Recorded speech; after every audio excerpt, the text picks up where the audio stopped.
I'm on the line right now with Jay Reso, better known to you as WWE Superstar Christian. You have two roles in the movie Cage Fighter Worlds Collide coming up. It premieres live on Fight TV on Saturday, May 16th. You're a producer for the film, and you also play a character named Stephen Drake. Can you talk a little bit about who your character is and how he fits into the storyline here? Yeah, thanks, Bill. So Stephen Drake is basically, he's a podcaster, much like you would see like an Ariel Helwani kind of personality. He's got I guess the biggest MMA podcast. Also goes to video, so he's always kind of looking to break.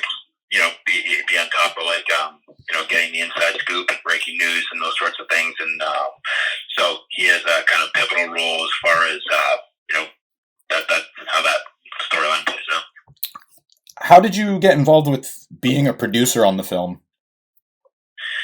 Yeah, so I'd done an independent movie a couple of years ago in Saskatchewan, the same place where we filmed Cage Fighter.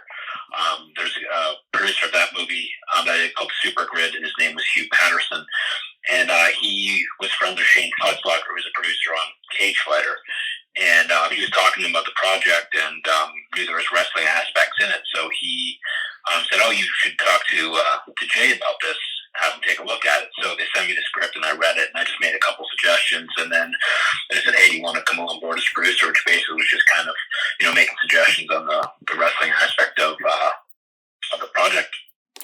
I talked to John Moxley not too long ago, and he said one of the things that he appreciated was you stepped up for him and more or less recruited him for the movie and kind of pushed for him to ad-lib a little bit. Is that sort of the responsibilities you had, where you would just try to make it more authentic to like a pro wrestling brand?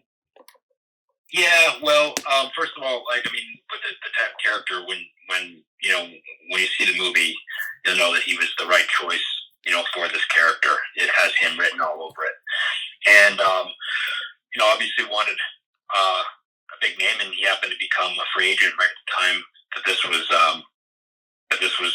casting. So that worked out. And when they had sent me like I said, one of the things I made suggestions on, no matter who was cast, but especially with a guy like him, I suggested, let him, maybe just give him some bullet points and let him go. He'd probably make the scene that much better. What was that collaboration like on a movie set where you got to work with him and then also, Chuck Liddell, Luke Rockhold, like you got to work with professional athletes on a movie? Like, did that make this one a little more easier to work on?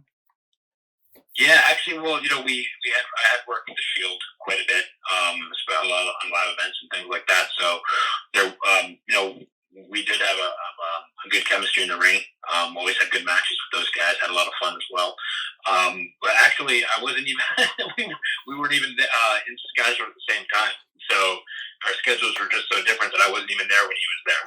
So, which was kind of funny. There, the one scene that we're in together was actually shown at different times. So, it was, it was in Regina, so it was, scheduling was difficult. It's hard to get in and out of there. And it was dead of winter. It was so cold, but so. Luckily, everything's wrapped. You guys are good to go, so you don't have to worry about travel or anything like people are worrying about now. Especially wrestlers, I keep hearing from Canada talking about they're stuck. Right, I think that they I think that this kind of, the whole thing kind of wrapped up pretty much right before this was everything. This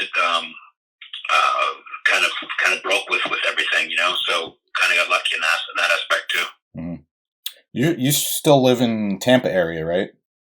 I do. Okay, so what's the situation like with you locally? Because that's really where, as far as like from a wrestling standpoint, that's really where all this attention started with like WrestleMania week and the different events, and then like Orange County and the governor. It's easy to point to all these things when we're looking at it through like our lens covering news, but can you kind of give perspective as a local resident, like what's going on?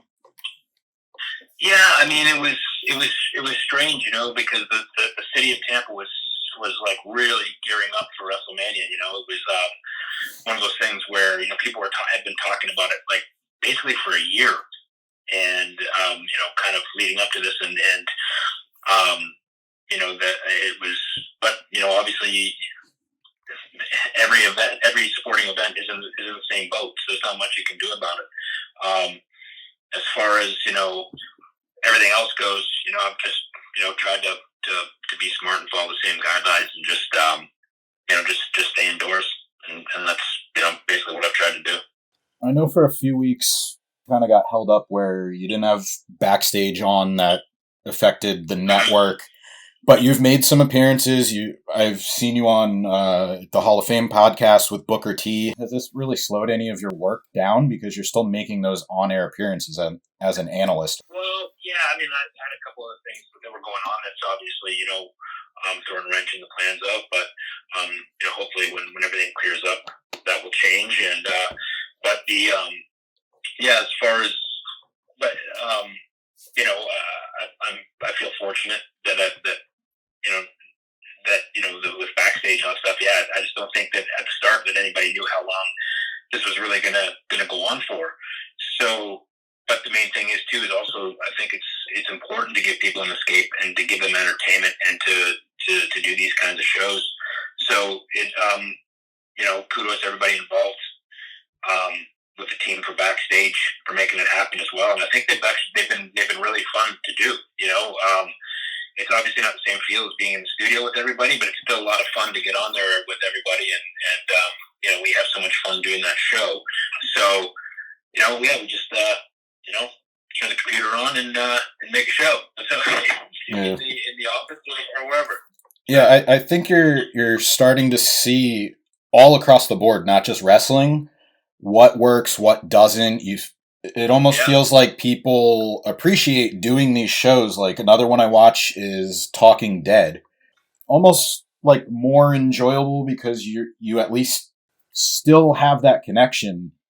So one thing that I appreciated was not only you guys doing these shows, and it feels like, I don't want to say this the wrong way, but like maybe that you have more freedom of expressing your opinion than you would on other shows.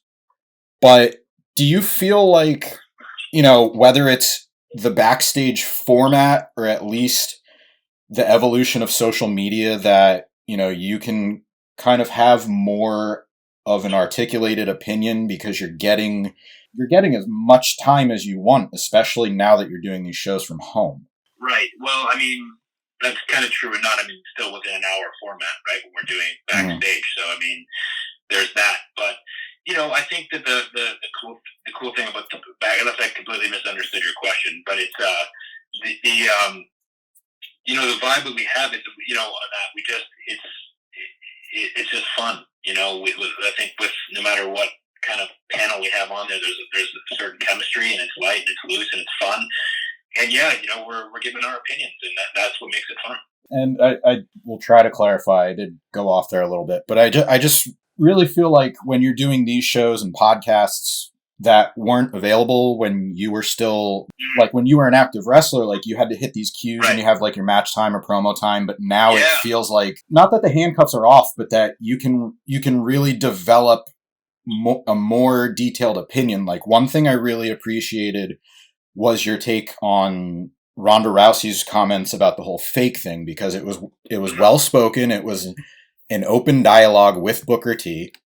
You expressed your point, and that was it. It wasn't a debate. It didn't have to be one guy's right, or it didn't feel rushed. It felt genuine, and I feel like that comes across with the relationship on backstage too. Like you guys really have a rapport. Right. Yeah, like we're friends, right? And like Booker just called, like text me a half hour before he was doing that, said, "Hey, do you want to jump on the show and hang out?" I was like, "Yeah, sure." So it's like, basically you're a fly on the wall, sitting in on two buddies having a conversation about a certain subject, and that's just kind of how I feel about it, and keep it conversational. And like I said, if it turns into a debate, it turns into a debate. If we see both sides of it, then there's that as well. I just think that, but like I said, with podcasts and those sorts of things, like, you go on a podcast and it doesn't have to be, timed out to a certain amount of time plus, you have to figure out time for commercials or whatever. Like, you can have it be an hour and 3 minutes or 2 hours and 45 minutes or, however long you want it to be. That as long as I think you can keep it entertaining and you can keep the audience engaged, then that's the key. I want to jump back into the movie a little bit. From the trailer and the info I've seen, this feels very much like Warrior or Southpaw, where you have a guy down and out, he's fighting back to get back what he wants, and it's kind of what John described the movie as, not giving anything away, but, when you lose everything, the worst possible thing that could happen. What's your one takeaway that you hope people take away from not only your role in the movie, but just the message in general? Well, I think it's from coming at it from a wrestler's perspective, right? It's not a wrestling movie; it's an MMA movie, but it's very relevant in the sense where we've seen in the past few years, pro wrestlers making that jump into MMA. We see it with Brock Lesnar, with Bobby Lashley, obviously with CM Punk, recently with Jake Hager. It's a very relevant subject, and also the fact that that sometimes, I would say most of the time, the first thing that an MMA fighter or a purist would say is, "Oh, that they come from that fake world. This is real." They jump in here, they don't know what So there's that aspect of it, and wrestlers are also very protective and care very much about what we do, and are always fighting for credibility, and because what we do is also very physical, and so I think in those senses, I think that hopefully they get new respect for on both sides. And I think that when I look at MMA and wrestling, there's always that debate. But to me, it's the same tree, different branches. At the end of the day, it's all entertainment. Mm-hmm. And maybe it's not 100% pure sport like MMA, but also MMA is taking the entertainment aspects that sell wrestling and selling their fights with that, as far as the promos and the personas and those sorts of things. They can say, they can deny it all they want, but those are pro wrestling promos, and they're taken from the pro wrestling world. So I'd like to see that there's maybe a mutual respect for both at the end of it. Wrestling is very real because injuries happen all the time. I know not too long ago you had concussion issues. That's kind of what took you out of the ring. And as much as you were associated with one more match, that was a catchphrase for you, Edge got that chance. And would you entertain maybe not having one more match, but maybe one more run where you served as a manager in his corner, or if it made sense storyline wise, or is that just something you want to avoid altogether? Yeah, I mean, if it makes sense storyline wise, for sure. I mean, obviously, I haven't, he's just kind of dipping his toes back in here, but there's also very different injuries, right? That his was structural. Mine was obviously, a concussion, and so I'm just not sure how it would ever get cleared when you're medically disqualified from something like that. And I'm also pretty content with my career and how it went. And but yeah, I mean, who knows? Like literally anything. I would never, obviously turn down a chance to work with my best friend again. So you never know. We'll see what happens down the line. Mm-hmm. Now the podcast kind of got put on hold, and that's really when people first started speculating that something more was going on with maybe him coming back to the ring. Do you guys have any plans now that that's public? He's back. Like, do you guys think you're going to reunite for the podcast or maybe the WWE Network show? Well, it's funny that the whole timing of him kind of deciding it cleared. I knew a little while beforehand, even before he had started to kind of mull over the idea of coming back. And it had to do with the fact that Beth was kind of on the road again doing commentary and things like that. So with 2 young children at home, it was getting harder to, when the days that we recorded were usually the days that she was gone. So it just made it really hard. And so that was really why we kind of phased it out. And, this other thing kind of happened after, and I guess that's why the speculation started. But who knows? I mean, the Edge and Christian show, it's kind of like I don't know, it's kind of evergreen, I guess. People like still, I hear it all the time whenever I talk to people or see people, they're still watching both seasons of it. And I know that we had a lot of fun doing it. I don't think it'll be anytime soon, but who knows down the line. We had a blast doing it. We really, really had a lot of fun, and it was a great challenge, writing it, producing it, and starring in it. And, you have nothing, a show like that had never been done before, right? Like a variety show, just specifically for wrestling fans. And it was like, just seeing how far we could push the limits a little bit and saying things like, oh man, did they really just say that? Like, those sorts of things. It was a lot of fun to do that and have the vision in mind for certain talent, for certain skits, and then seeing them come in and just, even blow it further than you think.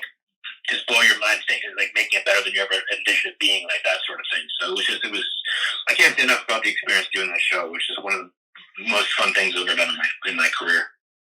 At the very least, even though it might not happen anytime soon, it might actually work in this context because you can shoot content at home, kind of edit it together if you wanted to do that. Yeah, I mean, it's one of the things, is sitting down and writing it, and that all takes time too, right? So that's like with the second season what we did, which was so much different than the first. The first season, it took us a while to figure out what the show was. The first, 4 or 5 episodes, like trying to get our footing with it. And once we've kind of found that, we kind of hit the ground running. But we found ourselves writing in blocks and then shooting in blocks.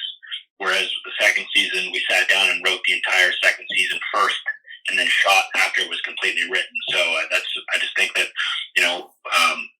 maybe why the transition felt, or the second season felt so seamless. And it just takes some time to sit down and write like that. But who knows? We'll see what happens down the line. Mm-hmm.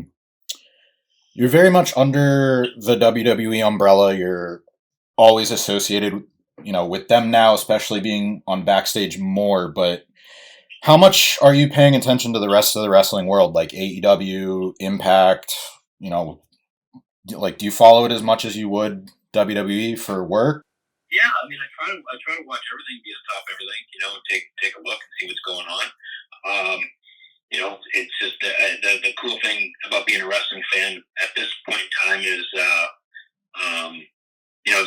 there's so many options, and that's exciting as a wrestling fan, right? If you really think about it, there's literally wrestling on TV every single day of the week, pretty much. I think, or some sort of wrestling content, and yeah, sometimes it's more than others, but I definitely try to check everything out. I have friends on all shows, so I'm always interested to see what my friends are doing. Been doing a watch list feature because we're all home, we're all quarantined, we want wrestling content. Everybody was worried about not having any content. So is there any matches you can point to, whether it's your own career that maybe, people can watch on YouTube or WWE Network, or is there any matches in particular that really caught your eye that you want to recommend to anybody looking for something, new to them right now? Oh, man. I don't know if this might be on WWE Network, but I think there's a Steamboat Bob Orton match from Landover, Maryland. I can't remember what year it was, but I remember even before, when I was first breaking in, just watching that match over and over and over again, studying it, and that one's off the top of my head. I mean, somebody just tweeted me this today. I'll throw this out there. There was a match, I guess it was a year ago, either like today or yesterday, of myself versus Regal on ECW. Okay. He and I had some kind of under the radar matches on ECW that were just kind of, on the fly, just real fight type matches. So they, I think the difference in our styles really meshed well together. We always seem to kind of have a good chemistry as well. So yeah, somebody tweeted me that, so I'll throw that out there. Check out some Christian versus Regal on ECW. Yeah, I'll tell you what, that era of ECW, it's polarizing, I guess, but I enjoyed it for what it was. Between you, Tommy Dreamer, Zack Ryder really got a chance to shine there. CM Punk, there were a lot of good things that come out of that brand. So yeah, I mean, I really enjoyed my time on ECW. Actually, at that point, I was just kind of chomping at the bit to get back and get going. And I looked at it as a positive one. I looked at the young talent that was on the show, and also like time is always the enemy, right? When you're wrestling on television, like you're always fighting for time. And when I say the enemy, it's like you're never getting enough of it. You're always looking like you're trying to get more. And ECW, I always had a lot of time for matches, and I could go up there and do a 20-25 minute match much easier than I can go to a 7 or 8 minute match. That's just kind of the way that I was wired. So I always got that on ECW. So I really had a great time when I was there. Cage Fighter Worlds Collide premieres live on Fight TV Saturday, May 16th. Any final thoughts before the movie premieres? No, it's an exciting time to check it out. Obviously, with the situation that we're in, it gave an opportunity for Fight TV to kind of do something unique here with this movie. So it's kind of a one of a kind type situation at this point. So hopefully everyone checks it out and enjoys it. There's some big plans for it in the fall here in the U.S. for its release.